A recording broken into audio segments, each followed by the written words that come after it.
ಸ್ನೇಹಿತರೆ ನಮಸ್ಕಾರ. ಕನ್ನಡದ ಜನಪ್ರಿಯ ರಿಯಾಲಿಟಿ ಶೋನಲ್ಲಿ ಕನ್ನಡದ ಸರಿಗಮಪ ರಿಯಾಲಿಟಿ ಶೋ ಕೂಡ ಒಂದು. ಸರಿಗಮಪ ರಿಯಾಲಿಟಿ ಶೋವನ್ನು ಸಾಕಷ್ಟು ಜನ ಸಾಕಷ್ಟು ವರ್ಷಗಳಿಂದ ಕಂಟಿನ್ಯೂಸ್ ಆಗಿ ಫಾಲೋ ಮಾಡ್ತಾ ಬರುತ್ತಿದ್ದಾರೆ, ನೋಡ್ತಾ ಇರ್ತಾರೆ. ಕಾರಣ ಅಲ್ಲಿ ಬರುವಂಥ ಸ್ಪರ್ಧಿಗಳ ವಿಶೇಷತೆ ಆ ರೀತಿ ಇರ್ತದೆ. ತುಂಬ ಪಾಪ್ಯುಲರ್ ಆದವ್ರನ್ನ ಕರ್ಕೊಂಬರೋದಿಲ್ಲ, ತುಂಬ ಪಾಪ್ಯುಲರ್ ಆದವ್ರನ್ನ ಕರ್ಕೊಂಬಂದರೂ ಕೂಡ ಅವರನ್ನು ಗೆಲ್ಲಿಸೋದಿಲ್ಲ. ಯಾವುದೋ ಒಂದು ಹಳ್ಳಿ ಪ್ರತಿಭೆಗೆ ಇಲ್ಲಿ ಗೆಲ್ಲಿಸೋದ್ರ ಮೂಲಕ ಅವ್ರಿಗೊಂದು ಒಳ್ಳೆ ಸುವರ್ಣ ಅವಕಾಶವನ್ನು ಒದಗಿಸಿಕೊಡುವಂಥದ್ದು ಸರಿಗಮಪ ಈ ಕಾರ್ಯಕ್ರಮದ ಉದ್ದೇಶ. ಹಾಗೆಯೇ ಹಳ್ಳಿಯಲ್ಲಿ ಯಾವುದೇ ರೀತಿಯಾದಂಥ ವೇದಿಕೆ ಸಿಗದೇ ಇತ್ತು, ಒಳ್ಳೆ ಟ್ಯಾಲೆಂಟ್ ಅವರಲ್ಲಿ ಇರ್ತದೆ, ಬಟ್ ಸರಿಯಾದಂಥ ವೇದಿಕೆ ಸಿಗೋದಿಲ್ಲ. ಅಂತಹ ಕಲಾವಿದರಿಗೆ ಒಂದು ವೇದಿಕೆಯನ್ನು ಒದಗಿಸಿಕೊಟ್ಟು ಅಲ್ಲಿಯ ಮೂಲಕ ಬೇರೆ ಬೇರೆ ಕ್ಷೇತ್ರಗಳಲ್ಲಿ ಅವರು ಹೆಸರನ್ನು ಮಾಡೋದಕ್ಕೆ, ಅದರಲ್ಲೂ ಕೂಡ ಈ ಸರಿಗಮಪ ಅಂತ ಹೇಳಿದರೆ ಸಿಂಗಿಂಗ್ ಕ್ಷೇತ್ರದಲ್ಲಿ ಹೆಸರನ್ನು ಮಾಡೋದಕ್ಕೆ ಸಹಾಯ ಆಗುವಂಥದ್ದು. ಮತ್ತು ನೀವು ಗಮನಿಸಿ, ಅದೆಷ್ಟೋ ಜನ ಇವತ್ತು ಆರ್ಕೆಸ್ಟ್ರಾಗಳಲ್ಲಿ ಮತ್ತು ಬೇರೆ ಬೇರೆ ಔಟ್ಡೋರು ಪ್ರೋಗ್ರಾಮ್ಸ್ಗಳಲ್ಲಿ ವೇದಿಕೆಗಳಲ್ಲಿ ಹಾಡೋರು ಎಲ್ಲರೂ ಕೂಡ ಇಂತಹ ರಿಯಾಲಿಟಿ ಶೋಗಳಲ್ಲಿ ಹಾಡಿ ಹೋದವ್ರೆ. ಅವರಿಗೊಂದು ಆ ಸ್ಟೇಜ್ ಫಿಯರ್ ಅನ್ನೋದು ಕೂಡ ಬರೋದಿಲ್ಲ. ಜೊತೆಗೆ ಒಂದು ಐಡೆಂಟಿಫಿಕೇಷನ್ ಕೂಡ ಸಿಗ್ತದೆ, ಆ ರೀತಿಯೂ ಕೂಡ ಆಗುತ್ತೆ. ಆ ಕಾರಣಕ್ಕೋಸ್ಕರ ಸರಿಗಮಪ ರಿಯಾಲಿಟಿ ಶೋ ಇದೆಯಲ್ಲ, ಇದು ಅತ್ಯಂತ ವಿಶೇಷ. ಈ ಬಾರಿ ಸೀಸನ್ 11 ಈಗ ಮುಕ್ತಾಯವಾಗಿದೆ. ಈಗಾಗಲೇ ವಿನ್ನರ್ ಯಾರು ಮತ್ತು ರನ್ನರ್ ಅಪ್ ಯಾರು ಅನ್ನುವಂಥ ಘೋಷಣೆಯನ್ನು ಮಾಡಲಾಗಿದೆ. ಅದರಲ್ಲಿ ಈಗ ವಿನ್ನರ್ಗೆ ಏನೇನು ಸಿಕ್ತು, ರನ್ನರ್ ಅಪ್ಗೆ ಏನೇನು ಸಿಕ್ತು, ಎಷ್ಟೆಲ್ಲ ಅವಕಾಶಗಳನ್ನು ಇವರು ಮಾಡಿಕೊಡ್ತಾರೆ ಮುಂದೆ, ಹಾಗೆಯೇ ಪ್ರಶಸ್ತಿಯ ರೂಪದಲ್ಲಿ ಸಿಕ್ಕಿದೇನೋ, ನಗದಿದ ರೂಪದಲ್ಲಿ ಸಿಕ್ಕಿದೇನೋ, ಬೇರೆ ಬೇರೆ ಅಸೆಟ್ಗಳು ಸಿಕ್ಕಿದೆ, ಆ ಅಸೆಟ್ಗಳೇನು ಎಲ್ಲವನ್ನು ಕೂಡ ನೋಡ್ತಾ ಹೋಗೋಣ. ಅದಕ್ಕಿಂತ ಮುಂಚೆ ನೀವಿನ್ನೂ ಕೂಡ ನಮ್ಮ ಚಾನಲನ್ನು ಸಬ್ಸ್ಕ್ರೈಬ್ ಮಾಡಿಲ್ಲ ಅಂದರೆ ದಯವಿಟ್ಟು ಕೂಡಲೇ ಸಬ್ಸ್ಕ್ರೈಬ್ ಮಾಡಿ ಸ್ನೇಹಿತರೆ.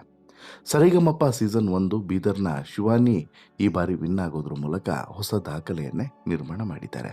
ಸೀಸನ್ 21ರಲ್ಲಿ ಯಾರು ಗೆಲ್ತಾರೆ, ಏನಾಗುತ್ತೆ ಅನ್ನುವಂಥ ಕುತೂಹಲ ಒಂದೆರಡು ದಿನಗಳಲ್ಲಿ ಇದ್ದಿದ್ದಲ್ಲ, ಸಾಕಷ್ಟು ಸಮಯದಿಂದ ಇದ್ದಂತಹ ಕುತೂಹಲ. ಆ ಕುತೂಹಲವನ್ನು ತಣಿಸುವಂಥ ಕೆಲಸವನ್ನು ಮಾಡಬೇಕಾಗಿತ್ತು, ಬಟ್ ಅದಾಗಿರಲಿಲ್ಲ.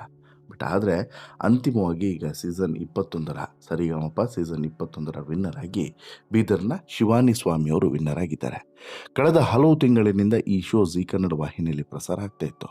ಇದೀಗ ಅಂತಿಮ ಘಟ್ಟ ತಲುಪಿದಂಥ ಶೋ ಬೀದರ್ನ ಶಿವಾನಿಗೆ ಈ ಸಲದ ಟ್ರೋಫಿಯನ್ನು ನೀಡೋದ್ರ ಮೂಲಕ ಮುಕ್ತಾಯಗೊಂಡಿದೆ. ಮೊದಲೇ ಅಂದರೆ 6ನೇ ತಾರೀಕೆ ಈ ಕಂಪ್ಲೀಟ್ ಎಪಿಸೋಡ್ ಶೂಟಿಂಗ್ ಮುಗಿದಿತ್ತು. ಆವತ್ತೇ ಗೊತ್ತಿತ್ತು ಶಿವಾನಿಯೇ ವಿನ್ನರ್ ಅಂತ ಹೇಳ್ಬಿಟ್ಟು. ಯಾಕಂತ ಹೇಳಿದ್ರೆ ಅವತ್ತು OTTಯಲ್ಲಿ ಈ ಕಾರ್ಯಕ್ರಮವನ್ನು ಪ್ರಸಾರ ಮಾಡಿದರು. ಅದಾದ ಬಳಿಕ ಇಲ್ಲ ಅಂತುವಂತಹ ಒಂದು ವಿಚಾರ ಏನು ಹೇಳೋದು, ಅದಾದಮೇಲೆ ಸುಮ್ಮನಾದರು. ಒಂದಷ್ಟು ಜನ ವಾಪಸ್ ಬಂದರು. ಆದರೆ ವಾಪಸ್ ನಡ್ಕೊಂಬರೋದಕ್ಕೆ ಸಾಧ್ಯನಾ? ಖಂಡಿತ ವಾಪಸ್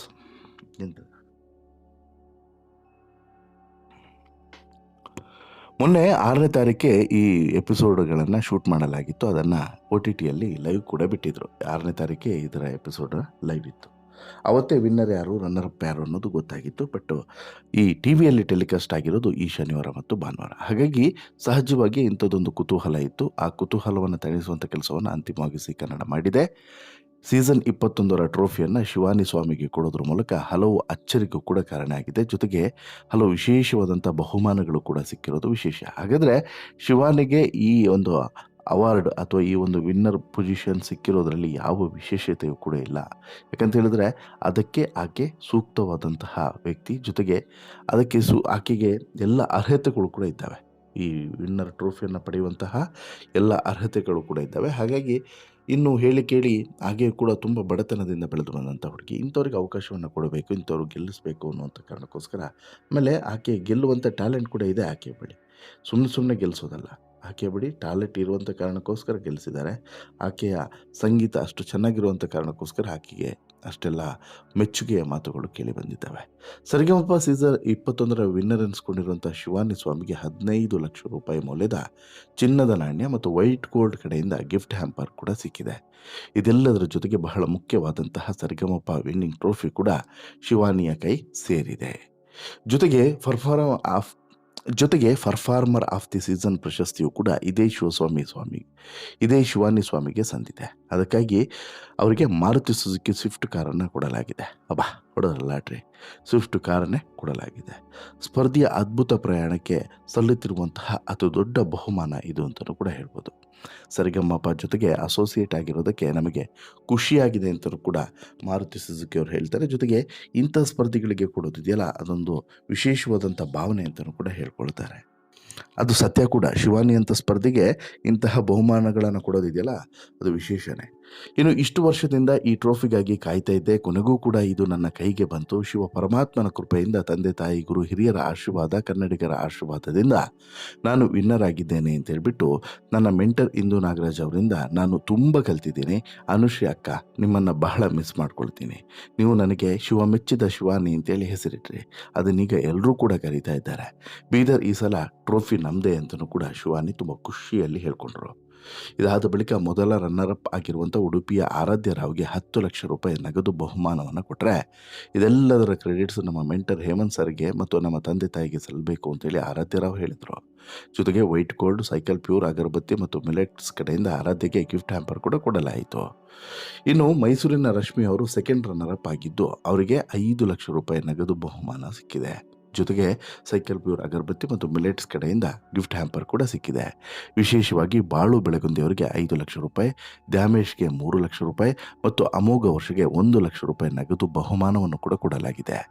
ಈ ಬಾರಿ ಫಿನಾಲೆಯಲ್ಲಿ ಅಂತಿಮವಾಗಿ ಶಿವಾನಿ ಸ್ವಾಮಿ, ಆರಾಧ್ಯ ರಾವ್, ರಶ್ಮಿ, ಬಾಳು ಬೆಳಗುಂದಿ, ದ್ಯಾಮೇಶ, ಅಮೋಘ ವರ್ಷ ಎಂಟ್ರಿಯನ್ನು ಕೊಟ್ಟಿದ್ರು. ಈ ಪೈಕಿ ಟಾಪ್ 3 ಹಂತಕ್ಕೆ ಬಂದಿದ್ದು 3 ಹೆಣ್ಮಕ್ಳು. ಅದೇ ಶಿವಾನಿ, ಆರಾಧ್ಯ ಮತ್ತು ರಶ್ಮಿ. ಈ 3 ಮಹಿಳಾ ಸ್ಪರ್ಧಿಗಳೇ ಟಾಪ್ 3ನಲ್ಲಿದ್ದಿದ್ದು ಒಂದು ವಿಶೇಷ. ಆ ಟಾಪ್ 3ನಲ್ಲಿದ್ದಂಥ ಈ 3ರಲ್ಲಿ ಒಬ್ಬರು ಆರಾಮಾಗಬೇಕು, ಒಬ್ಬರು ಮನೆಗೆ ಹೋಗಬೇಕು, ಒಬ್ಬರು ಈ ಟಾಪ್ 3 ಸ್ಥಾನದಲ್ಲಿದ್ದಂತಹ 3 ಕೂಡ ಟ್ರೋಫಿಯನ್ನು ಗೆಲ್ಲಬೇಕು, ಮೊದಲ ಸ್ಥಾನವನ್ನು ಪಡಿಬೇಕು ಅನ್ನುವಂತಹ ಹಂಬಲ ಇತ್ತು. ಆದರೆ ಅಂತಿಮವಾಗಿ ಜನರ ಒಂದು ಪ್ರೀತಿ ಮತ್ತು ಜಡ್ಜಸ್ಗಳ ಒಂದು ನಂಬರ್ಸ್ ಅಂದರೆ ವೋಟ್ಸ್, ಇವೆಲ್ಲವನ್ನು ಕೂಡ ಗಮನಿಸಿ, ಅವ್ರು ಕೊಟ್ಟಂಥ ಪಾಯಿಂಟ್ಸು, ಈ ವೋಟ್ಸ್ ಎರಡನ್ನೂ ಕೂಡ ಗಮನಿಸಿ ಅಂತಿಮವಾಗಿ ಶಿವಾನಿ ಗೆಲ್ತಾರೆ, ಜೊತೆಗೆ ಟ್ರೋಫಿಯನ್ನು ಪಡಿತಾರೆ. ಸೊ ವಿಶೇಷವಾದಂಥ ಸಂದರ್ಭಕ್ಕೆ ಸೀಸನ್ 21ರ ವಿನ್ನರ್ ಅನ್ನುವಂತಹ ವಿಶೇಷವಾದಂತಹ ಸಂದರ್ಭ, ಗೌರವಕ್ಕೆ ಶಿವಾನಿ ಪಾತ್ರರಾಗ್ತಾರೆ. ವಾಟೆವರ್ ಶಿವಾನಿಗೆ ಸಿಕ್ಕಂತಹ ಈ ಗಿಫ್ಟ್ಗಳು ಒಳ್ಳೆ ರೀತಿಯಲ್ಲಿ ಬಳಕೆಯಾಗಲಿ, ಆಕೆಗೆ ಸಿಕ್ಕಂಥ ಕಾರಿಂದ ಹಿಡಿದು ಪ್ರತಿಯೊಂದು ಕೂಡ ಒಳ್ಳೆ ರೀತಿಯಲ್ಲಿ ಬಳಕೆಯಾಗಲಿ, ಆಕೆಯ ಜೀವನವು ಕೂಡ ಅಷ್ಟೇ ಸುಂದರವಾಗಿ ಮತ್ತು ಮತ್ತೆ ಮತ್ತೆ ಮೇಲ್ ಬರುವಂತಾಗಲಿ, ಹಾಗೆಯೇ ಆಕೆ ಇನ್ನಷ್ಟು ಸಾಧನೆಯನ್ನು ಮಾಡುವಂತಾಗಲಿ. ಜೊತೆಗೆ ಪ್ರತಿಯೊಬ್ಬರು ಕೂಡ ಈ ಕಾರ್ಯಕ್ರಮದಲ್ಲಿ ಭಾಗಿಯಾದ ಪ್ರತಿಯೊಬ್ಬ ಸಿಂಗರಿಗೂ ಕೂಡ ಉತ್ತಮವಾದಂಥ ಟ್ಯಾಲೆಂಟ್ಗಳಿದ್ದಾವೆ. ಎಲ್ಲರೂ ಕೂಡ ಅವರವರ ಕ್ಷೇತ್ರದಲ್ಲಿ ಒಳ್ಳೊಳ್ಳೆ ಸಾಧನೆಗಳನ್ನು ಮಾಡಲಿ ಅನ್ನೋದು ನಮ್ಮ ಆಶಯ, ಹಾರೈಕೆ ಕೂಡ.